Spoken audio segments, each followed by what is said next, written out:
যুক্তরাষ্ট্রে গুরুতর অপরাধে জড়িত থাকার অভিযোগে ১০ বাংলাদেশিকে গ্রেপ্তার করেছে দেশটির department of homeland security DHS.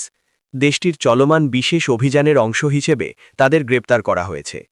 সম্প্রতি সংস্থাটি গ্রেপ্তারকৃতদের নাম, পরিচয় ও সুনির্দিষ্ট অভিযোগের তালিকা প্রকাশ করেছে।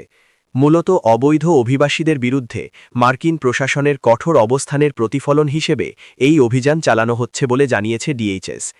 ডিএইচএসের অধীনস্থ ইমিগ্রেশন অ্যান্ড কাস্টমস এনফোর্সমেন্ট আইসিই জানিয়েছে, গত এক বছরে যুক্তরাষ্ট্র জুড়ে অভিযান চালিয়ে প্রায় ৪ লাখ নথিপত্রহীন অভিবাসীকে আটক করা হয়েছে।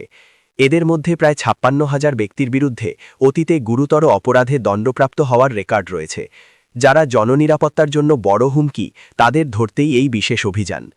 ডিএইচএসের ডেপুটি সেক্রেটারি লরেন বেস এক বিবৃতিতে বলেন, যারা শিশুদের ওপর হামলা চালায় বা নিরীহ মানুষের ক্ষতি করে, তাদের জন্য যুক্তরাষ্ট্রে কোনো জায়গা নেই।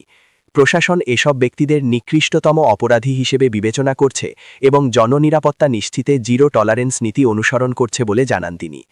প্রকাশিত তথ্য অনুযায়ী গ্রেপ্তারকৃত ১০ বাংলাদেশির বিরুদ্ধে অত্যন্ত গুরুতর ও স্পর্শকাতর সব অভিযোগ রয়েছে।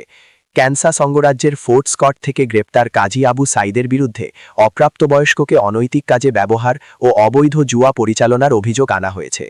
নর্থ ক্যারোলাইনার র্যালি থেকে শাহেদ হাসানকে গোপনে অস্ত্র বহন ও চুরির দায়ে গ্রেপ্তার করা হয়। নিউ ইয়র্কের বাফেলো ও কুইন্স থেকে যথাক্রমে মোহাম্মদ আহমেদ ও এমডি হোসেনকে যৌন অপরাধের অভিযোগে আটক করা হয়েছে। এছাড়া মাদক সংক্রান্ত অপরাধে ভার্জিনিয়া থেকে মাহাতাবুদ্দিন আহমেদ এবং টেক্সাস থেকে নেওয়াজ খানকে গ্রেপ্তার করেছে দেশটির আইনশৃঙ্খলা বাহিনী।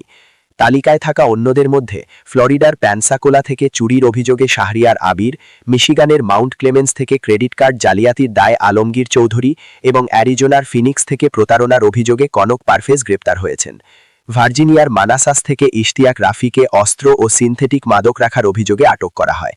ডিএইচএস স্পষ্ট জানিয়েছে, সহিংসতা, যৌন নিপীড়ন, মাদক পাচার ও